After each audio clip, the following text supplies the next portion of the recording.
Slovenia to the Queen, here's the Nutter News.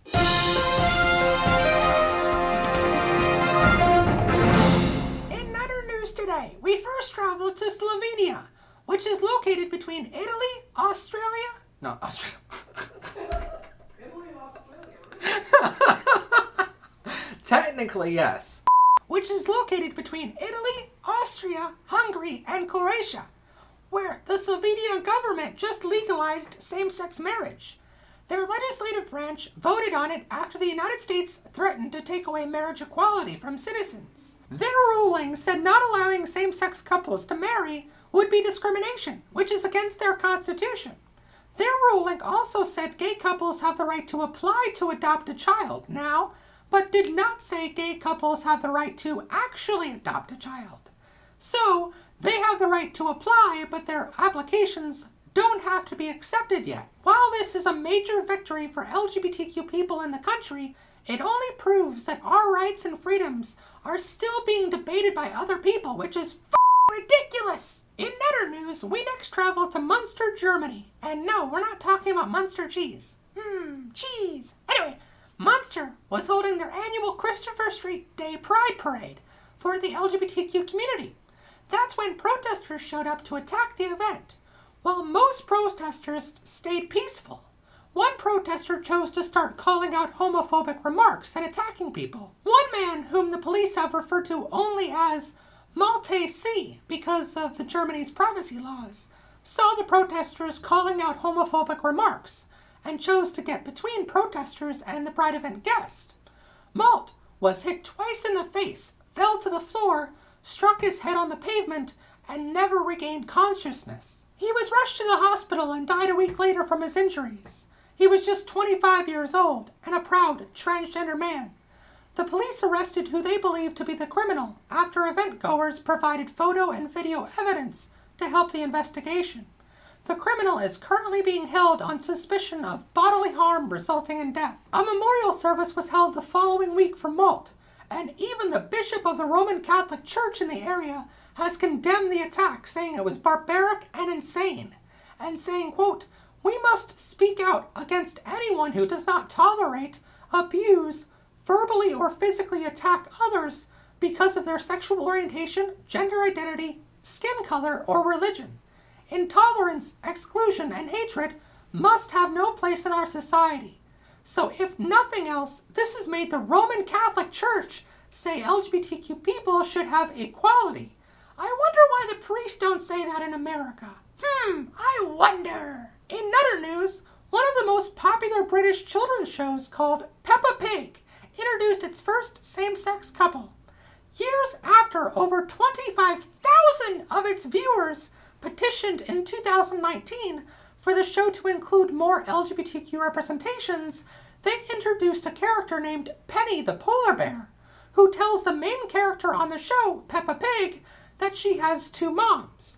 During the episode, she even draws a picture of herself holding hands with her two mommies. The episode is titled Families and is broadcast in over 180 countries and translated into 40 languages. It is unclear if all of those countries will broadcast this particular episode, but it is a major step forward for queer representation in the media.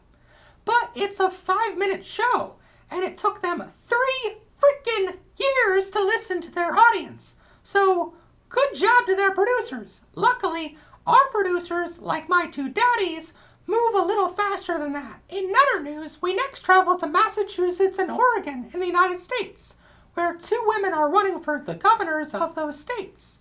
In Massachusetts, Maura Healey is the Democratic candidate for governor after winning their primary election just this past week.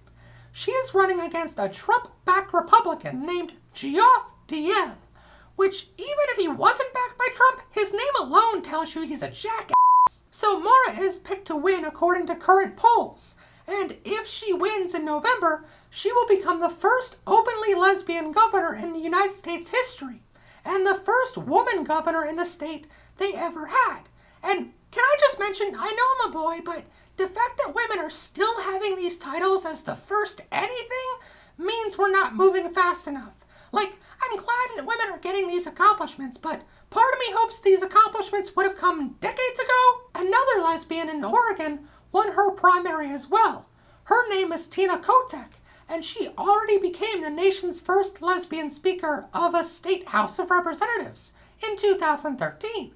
She is running against QAnon supporter Christine Drazdan, who already promised to strip tons of education away from kids, and has promised to spend billions of taxpayer funding on Catholic school indoctrination. So if Maura and Tina win in November, they will be the first openly lesbian governors in the country. If both of them don't win, we're f***ing screwed. So I, Mr. Nutterbutters, and the entire PBR team would like to publicly endorse Maura Healey and Tina Kotek for governor. Go get 'em, girls! In Nutter news, we next talk about Kiwi Farms. If you're not familiar with them, then you've had a pretty good life.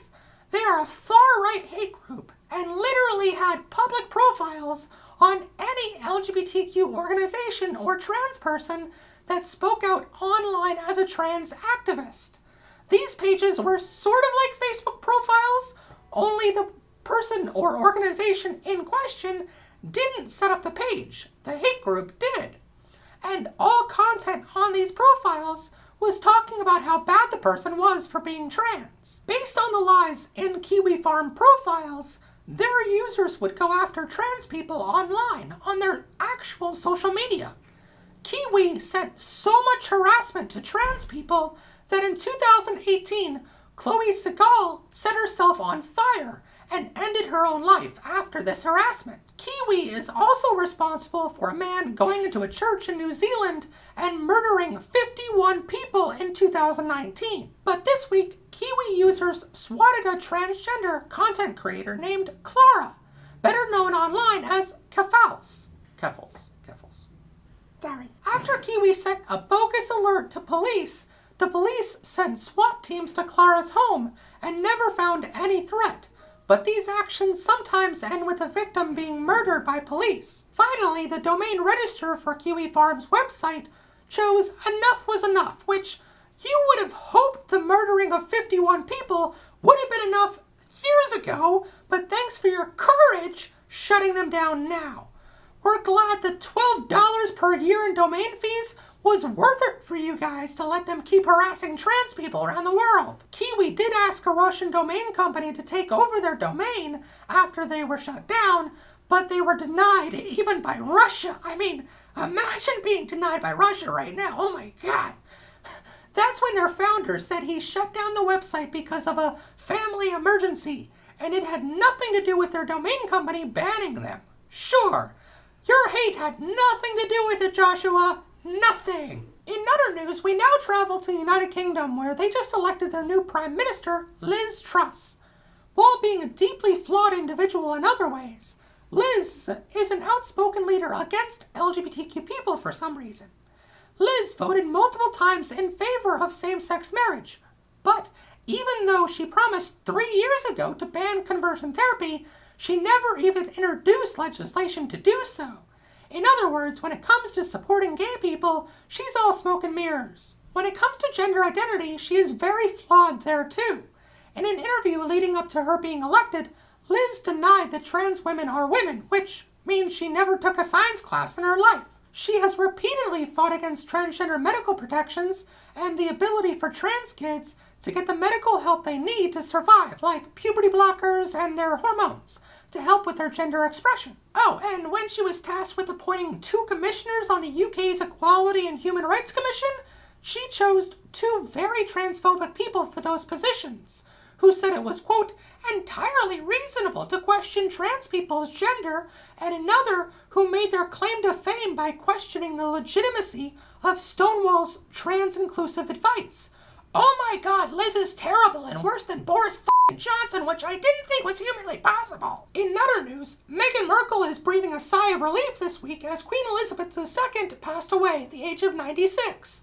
She was the longest reigning monarch in British history, holding the throne for over 70 years. But when it comes to LGBTQ rights, she was a mixed cup of British tea, shall we say. As customary with a monarch, the Queen has to be politically neutral.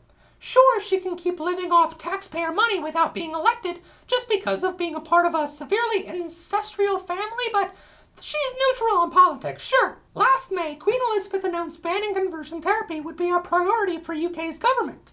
This was celebrated by LGBTQ advocates in the country because the current ban does not include protections for trans people for some reason.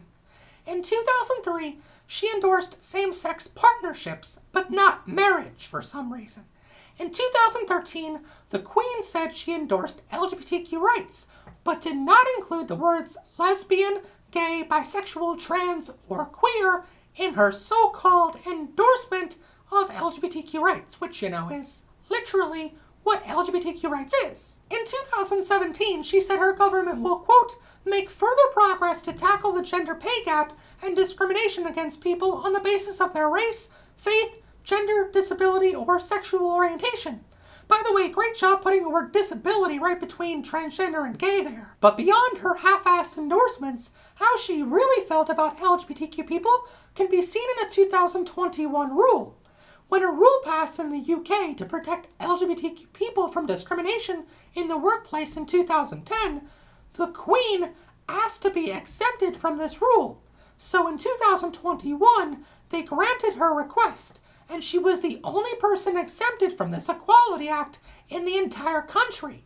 This meant Buckingham Palace employees had no legal recourse if they experienced discrimination. So she was clearly not an outspoken supporter of our community, and personally asked to be exempt from the rules, gaining those freedoms for LGBTQ British people. But she passed away, and lots of people are mourning her death. Well, Liz Truss isn't mourning her death, but lots of British people are. If you see an LGBTQ news story you'd like us to cover in our weekly news show, tell us all about it in the comments down below. We would love to hear from you. Anyway, if you want to learn more about the LGBTQ community, check out this episode right here, or subscribe for weekly episodes. And if you like what we do and want some awesome merchandise like Mr. Netterbutter's merch, go to pprmerchstore.com. As always, I'm your host, Mr. Netterbutters. Have a good day, everyone, and bye for now.